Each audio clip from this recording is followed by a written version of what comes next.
start the webinar for folks who are involved, and we'll see if anybody is appearing there. I'll also check for your board members, your council members who might appear there as well.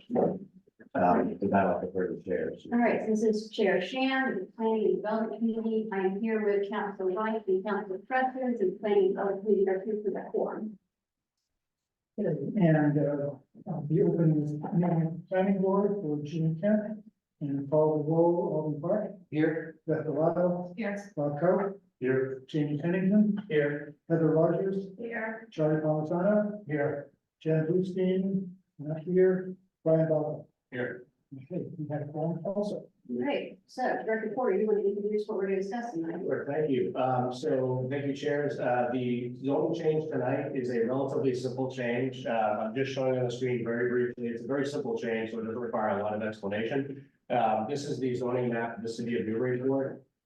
Years ago, when the senior center was put in, there was not a specific use designation for community center, so it was added to the ordinance at that time. At the time, there was really only reason to add that use or allow it within the R2 district, which is the sort of middle yellow you're seeing here where my hand is, that district. And so that what use was authorized. Obviously, we see the senior center today. It was permitted in that provision.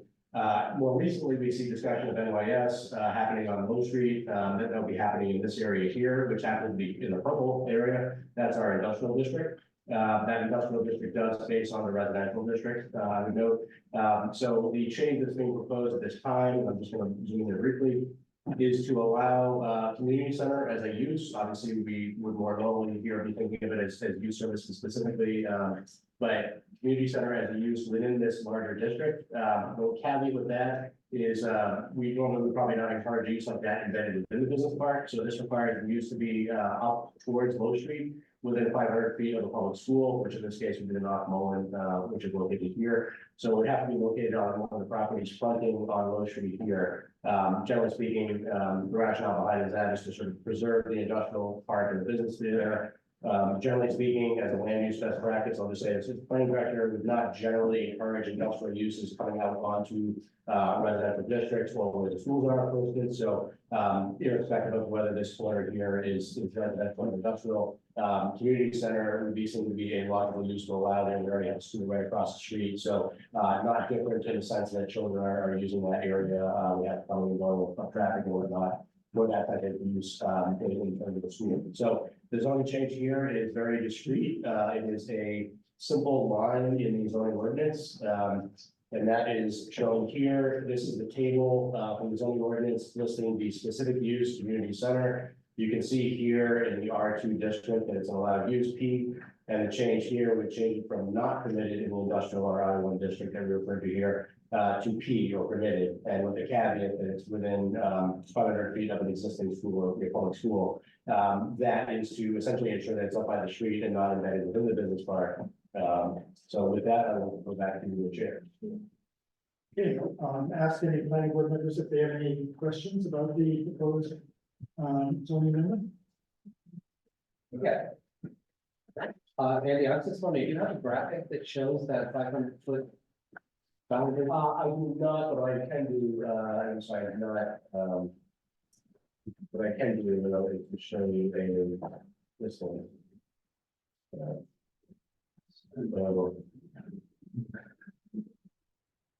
That's 700 there, so, sorry.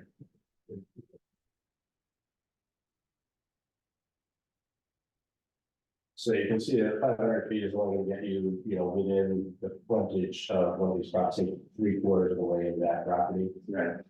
Okay, thank you. Yeah, just want to get a better idea. And again, remember that radius would extend, off of the entire school property, so to speak. Obviously, we have here in the city been talking about a specific parcel, generally for your services, but that would be the radius around that.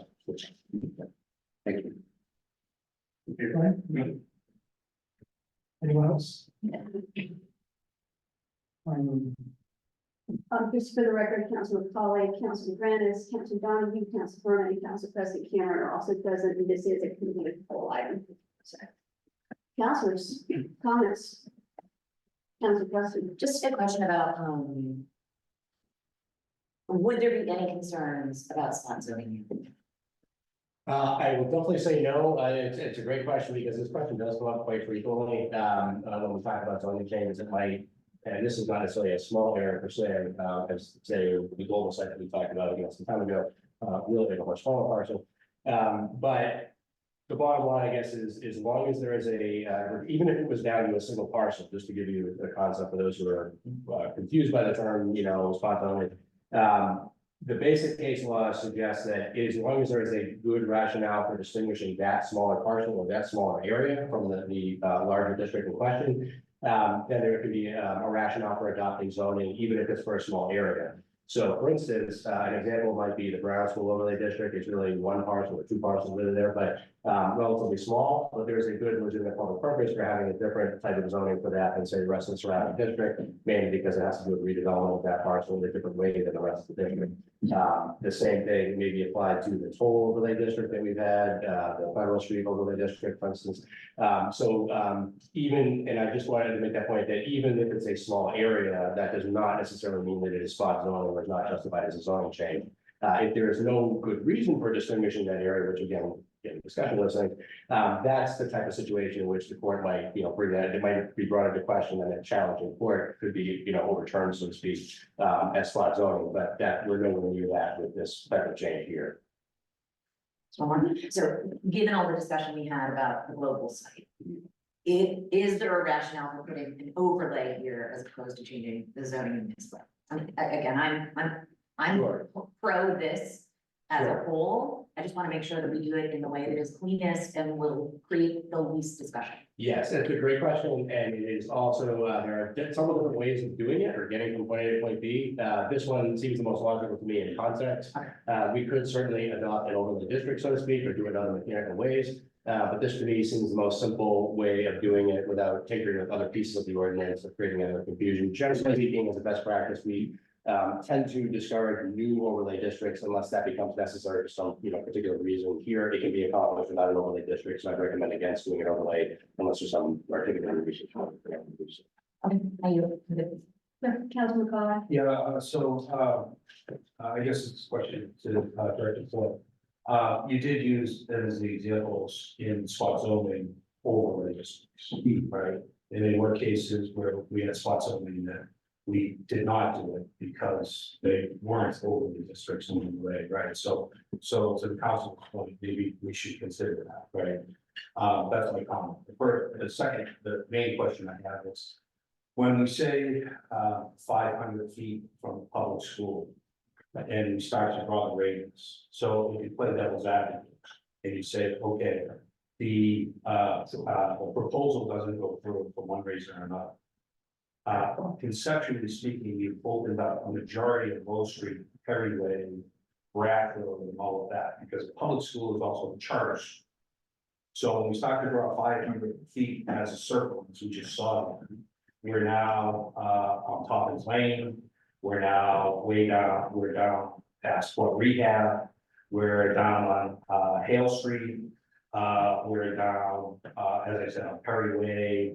We're down on parts of Rath Road, we're down on these houses between the Knox and Fort Field along the way. So we may want to consider tightening up our distances or move to a joint type of overlay type of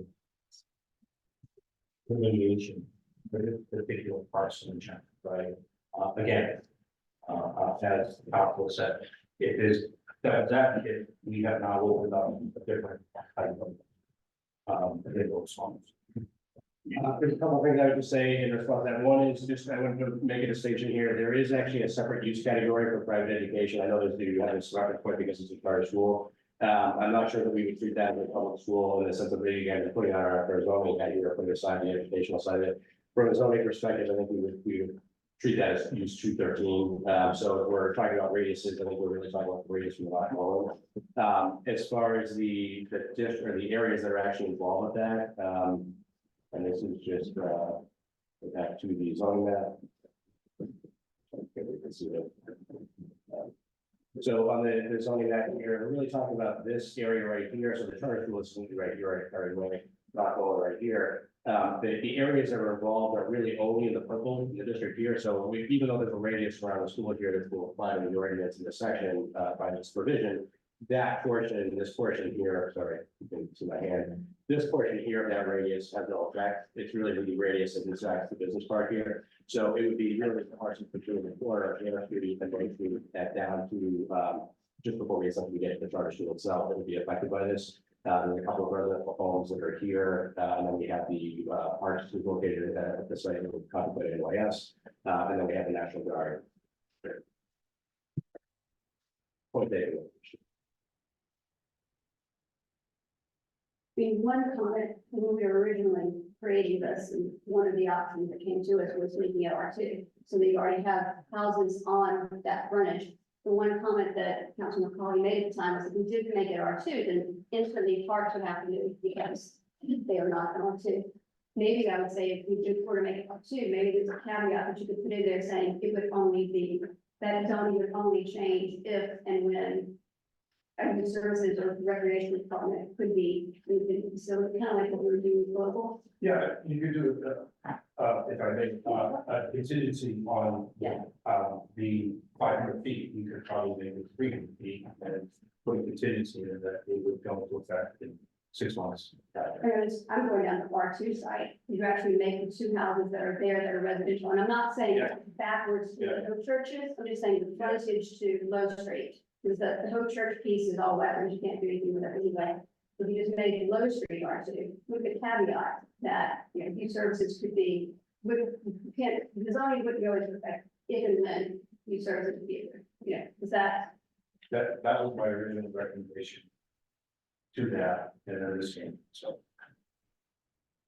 so, Yeah, there are certainly different ways of doing that, as Councilor Shannon alluded to, one other way that we had contemplated doing this previously was, and again, there are different things going on there, I just want to make it clear, the land use matter, from a land use perspective, there are two different things we've talked about here, one is NYS, community service, community use, community center as a use, so that's one piece of this, but from a land use perspective, the thing that I think is worth noting is we have a large industrial park that's been established here, you're not seeing that purple area, but that purple industrial district is extending here up to Hale Street, the intersection with Low, and it extends all the way off the bottom of the page here, right? So this is just the top corner of the business park. It's a very large or expansive area of the city. Generally speaking, though, again, I'll also give choice on this planning director, but as best practice, we probably would not be encouraging more industrial uses to be developed on these parcels that are remaining. And fronting out onto residential districts, sending out truck traffic and so forth. We have established roads that are further down, just off the page here that enter the business park. We also have Carterway itself, that enters the business park just off beyond the charter school, which is here. So generally speaking, I would say the office at least would not be recommending encouraging industrial uses in this area. And one way that we contemplated, one, addressing the community center use or NYS as a possibility, and addressing the appropriateness of the zoning in that area was to, rather than keeping the industrial designation for these parcels that we may actually feel more compatible with the neighborhood than fronting onto, they have to be residential in nature, given that we already have established benefits further down. To the business park, this boundary was contemplated as one way of rezoning that corner. I think Dr. Shannon alluded to just the frontage along Low Street. There are different ways of doing that, different ways of getting from point A to point B, depending on what we're trying to accomplish. Here, certainly either the community center use by itself or revisiting this and doing a residential zoning for this quarter would make sense to me as land use plan.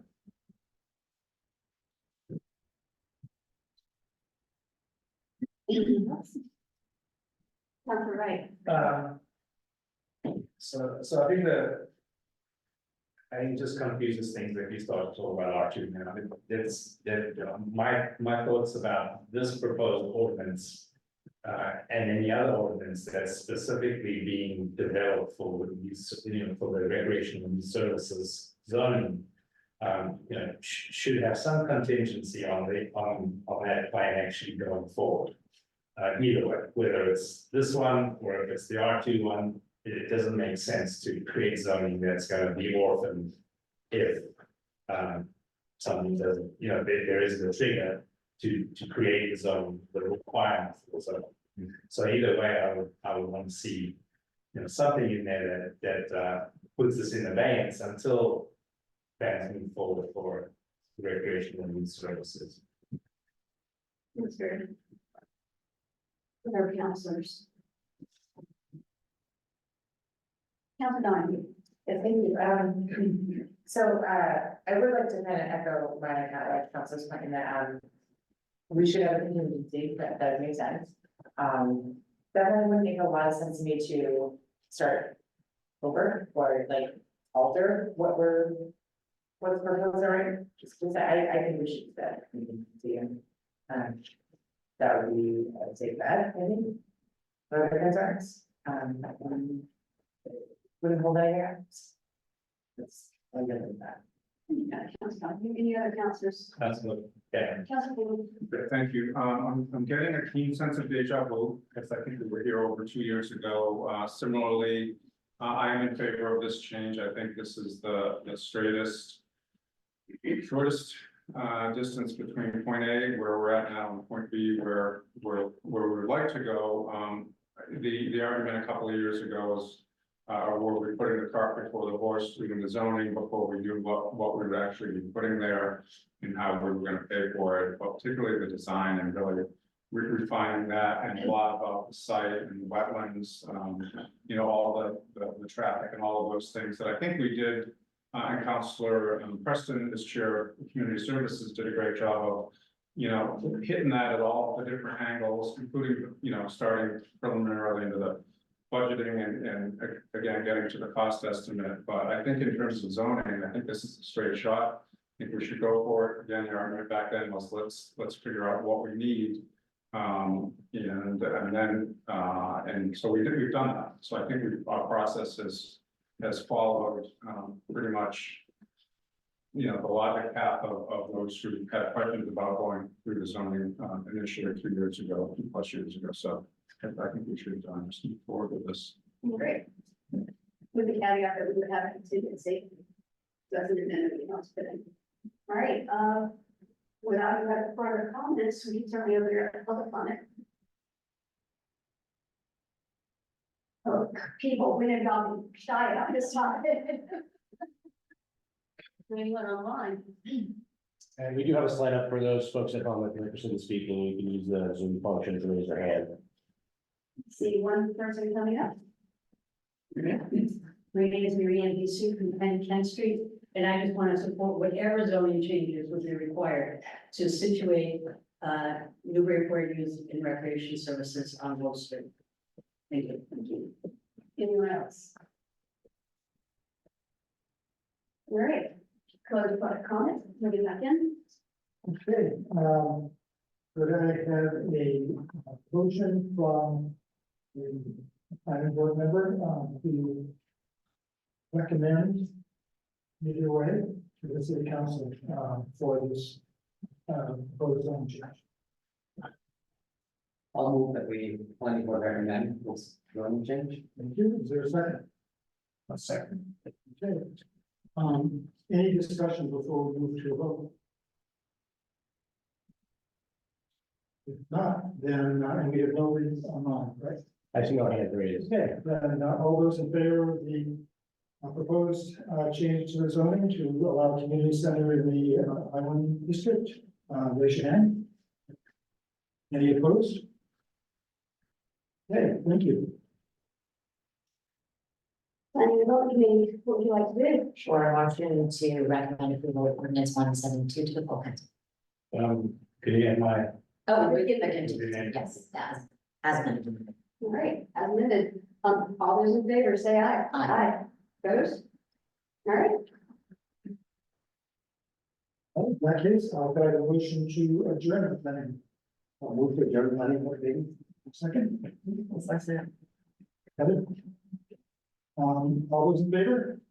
Any opposed? Great, you're adjourned. Motion to adjourn. Second. all those in favor, say aye. Aye. We're adjourned too. I think that's the fastest we ever got.